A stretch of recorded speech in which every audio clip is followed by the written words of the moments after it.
But it's only just begun.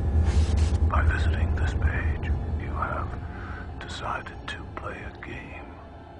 In order to survive, you must save as I save. In turn, you will receive a clue to your salvation. Make your choice.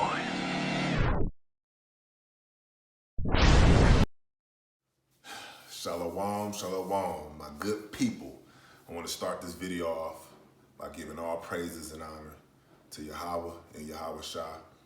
Hey, and I love all my beautiful Israelite brothers and sisters. Today, man, we're going to talk about somebody who was not an Israelite in belief, but we know he was an Israelite. You know, he just got caught up into the falseness or whatever of the teachings and things like that. We're going to talk about Malcolm X. Malcolm X was a superb political assassin, you know. He was nice, man. He was a dude who used to be a pimp, changed his life, you know, went to jail.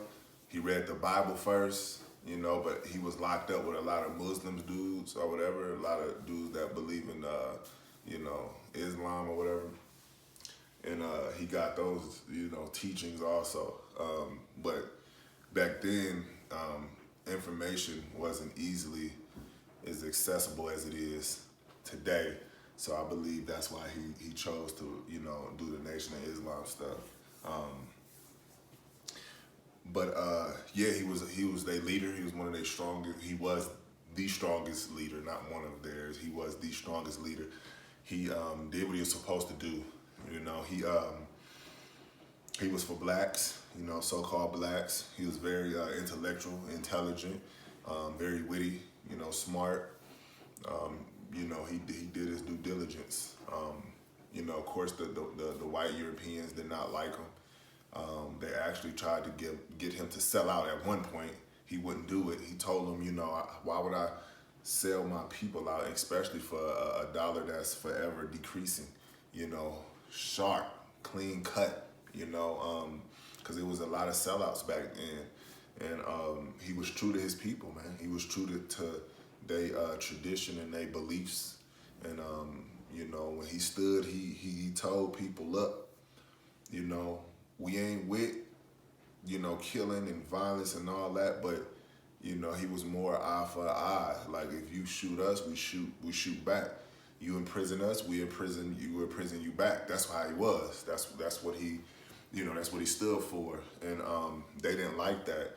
And he was getting so big, he was rising and rising and rising, man. To the point where like people was turning on him in his own, you know, congregation, his own congregation, you know, his own people. You know, they was telling him, hey man, he think he getting too big, you know. Everybody's following Malcolm, and not, I believe it was the Elijah Muhammad or whatever. And then, you know, Malcolm being a smart dude he was, X being a smart dude he was, you know, he said, look, y'all gonna come for me, I'm gonna come for y'all. Because they wanted to come for him because he was exposing them, and he was exposing them and telling the truth about what was going on, like the hypocrisies that was going on within that whole system, man. So it was, you know, it was a lot of stuff happening, man. Even the Muhammad, his son, he wanted to join Malcolm. He was that powerful. He was, you know, he was that honest. But he told him, man, look, that's your pops. You know, I don't want you to go against your pops, you know, for me or for nobody. Real honorable dude. And, you know, when they seen that, you know, when the Europeans seen that this is the time to attack, you know, they started to infiltrate. And knowing what happened to Malcolm, like he knew what was gonna happen. So y'all see that that, you know, when he was looking out the window with the shotgun, they already was making threats. So he had threats coming from the Europeans, and he had threats coming from his own congregation. And you know, it was a sad thing, man. He died at 56 years old. He died at 56. You know, I believe it was from 1965, if I'm not mistaken. Yeah, he died. You know, when it was 1965. You know, and it was a sad day because he was really putting them on the map. He was really giving light to what they believe in, and he was getting a lot of followers, man, and they really did not like that. And when he was giving his last speech, you know, because he was an honorable man, and I'm looking up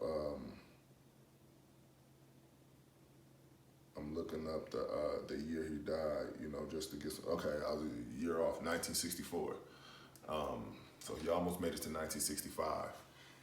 And he was, you know, preaching, man, and delivering, and getting black people to, the so-called blacks, where they need to be when it comes to the mental state of them. And, you know, during his last speech, you know, everybody remember to get my hand, you know, get your hand out of my pocket. All the get your hand out of my pocket, get your hand out of my pocket. And that's the same thing with Judas. Judas, you know, he did that to Yahawashi, you know, and that will be Jesus to the people who don't know who Yahawashi is. He did the same thing to Yahawashi, and we're going to, first we're going to grab Proverbs 16 and 28. It says, a froward man soweth strife, and a whisperer separateth chiefs friends. So it's just wicked with the lying and talking behind people's back, and that's what they was doing to Malcolm, talking behind his back, man. And the hatefulness, man, like the hatefulness, we get it a lot too. I get it a lot too. You know, a lot of people love talking behind my back. It's cool, you know, for outsiders, but when you have people in your so-called family, people that's close to you, your best friends and stuff, and for them to do that, you know, it's very wicked. And the Most High, he don't even like it. You know, he don't like it. And that's what they was doing to him, to the point where, you know, they had to set him up. And then we're going to go to Mark 14 and 44. And he that betrayeth him had given them a token, saying, whomsoever, Salakia, I shall kiss, that same is he, take him and lead him away safely. So Judas, he set Yahawashi up with a kiss. You know, that's how they knew who he was. And with Malcolm, it was the same thing. Get your hand out of my pocket, you know, and to cause a commotion. And then they did it one time, and then they did it again. So they knew how he was gonna react, how everybody was gonna react, because they did it, you know, the first time or whatever. And you know, it was just sad, man. Even as I'm thinking about it, like, it's crazy. We could have still had Malcolm. It would have been an older Malcolm, but we still could have had a Malcolm. He could have taught and led a lot of people. He could have got his life right with the Most High. He was supposed, after that incident, you know, before, you know, when they was talking bad about him and trying to neglect him, he should have got back, you know, to the Bible and started reading the Bible, because he didn't believe in man-made religion, just like we don't. We don't believe in man-made religion. It's who we are. Like, people be like, oh, you're religious because you're Israelite, you're Hebrew. No, it's who I am. You know what I mean? The orange is not religious because it has its peelings around it. That's just what it is. You know, you peel it and then you see the insides and you take it for what it is. There's no tradition behind the orange. You can't manipulate it like they've done the fruit, you know, with mixing an apple and orange and stuff like that. Like, that's wicked and demonic. This is who we are. Everything else is traditions and customs. So he should have came back, man. But everything that happened, it happened for a reason. And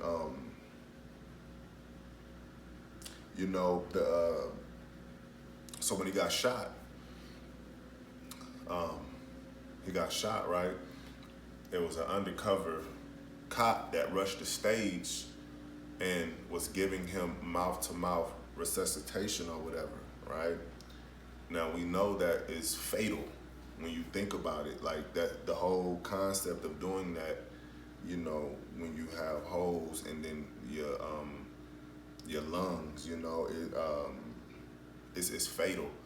And they withheld the autopsy, but then, you know, people had to sue. They was gonna sue the government because they wouldn't release it, and they released it, and it was yeah, he had air bubbles in his lungs. So that's how he died, because the undercover cop rushed the stage and tried to do mouth to mouth to make sure he died. And it's sad because people don't know that. They thought, you know, Malcolm, because for years I thought that Malcolm, he got shot and they popped him and then they grabbed the dude and whoop-de-whoop. Nah, he got shot. The undercover cop rushed the stage, tried to give him mouth-to-mouth resuscitation for what, I don't know, instead of like stopping the bleeding or whatever, and filled his lungs with air, and then that's how he died. They found air bubbles in his lungs, you know, and this cop was an infiltrator, you know, he was Judas, you know. Now a lot of people say, oh, well, you know, Jesus told Judas to do it, and there's a lot of speculation. Malcolm X ain't tell nobody to shoot him, so I don't even want to go there with that, but yeah, man, rushed the stage, and there was cops close by. And then the bodyguard, I don't know what happened to his bodyguard. He flaked out. They was all, I mean, he was just in the devil's den on that stage because he had no protection. He had a crooked cop who knew the ins and outs because he was infiltrating. That's the thing, like, he was infiltrating, and they set him up and killed him, man. They set him up and killed him, you know, and you know, a lot of people, you know, Farrakhan, he put out a lot of stuff about, you know, people who go against the you know, they religion or their belief or whatever, who go against them. He said it'd be punishment and all this other stuff. At that time, Malcolm was the only one. Y'all go do the homework on that one. Y'all go do the homework on that one, man. And, you know, for his family and for everybody else, for the government too. We're gonna go to Romans 12 and 19. Dearly beloved, avenge not yourself, but rather give place unto wrath, for it is written, vengeance is mine, I will repay, saith the Lord. So the Most High, he got their number. Everybody that had a part in that assassination, he got their number. He got their number, you know. I'm here to make people really rethink things, you know, and really come to their consciousness with their overstanding, because they told you to understand for a long time. They want you to understand that he died that way. I'm making you overstand that he died another way. He died another way. He died, you know, a sneaky, serpent, snakish way. You know, he was in the devil's den, man. He was in the devil's den. And he knew it, though. He knew it. Y'all know that? He said, I'm already a dead man. I live like a man that died, you know, years ago. Like, I ain't worried about that. You know, we all do. All the men with the wisdom, we know what time it is. You know, and nobody heard of the dude. Where he at? Where the killer at? Where these people at, man? You know, these people wicked, man, but it's okay. It's okay. We got your number. We got your number, man. I'm gonna start calling these invisible punches, because I told my wife, like, I'm so glad and happy that the Most High allowed me to make these videos for y'all, because these people be doing invisible things to the net. You can't see it with the naked eye, you know, and it's like, it's, you know, you have plugs over your ears and stuff, and it's just the manipulation and the talking that they do. It's just manipulation. It's not real. They like to confuse and tell you things that's not true with the television. That's the vision that they're telling. That's the vision that they telling. They told us that. Notice it ain't no Malcolm X Day. They don't, you know, anything to do with us. They don't care. They throw all that out the window. They don't care about none of that. They throw all that out the window. You know, they presidents and stuff and they leaders, when they die, they praise them. They put them on the money and all that. But for us, what do we have? What do we have? Nothing. You know, nothing. Nothing, man. But it's cool because we got their number. You know, these invisible punches. Now I'm making them visible. Yeah, it's gonna get real, man. It's gonna get real, but I had to make that video about Malcolm, man. Malcolm, strong brother, man. Just on the wrong team. Just on the wrong team. But if y'all enjoyed this video, man, y'all like and comment and stuff and share these videos with everybody so we can get that footage out there, because they're purposely blocking my algorithms. You know, they're blocking it, man. They don't want the truth to get out there. Like, trust me, I know. I'm gonna do all the homework for y'all and give y'all the information on how they're blocking my algorithms. Y'all should know that. So yeah, man, share these videos, man. Like, comment, subscribe. You know, hit that notification bell and just watch these videos, man. I'm gonna keep them back to back to back to back. You know, I'm gonna keep them going. You know, but this is your boy AlphaHebrew. I'll see y'all in the next video, man. I'm out.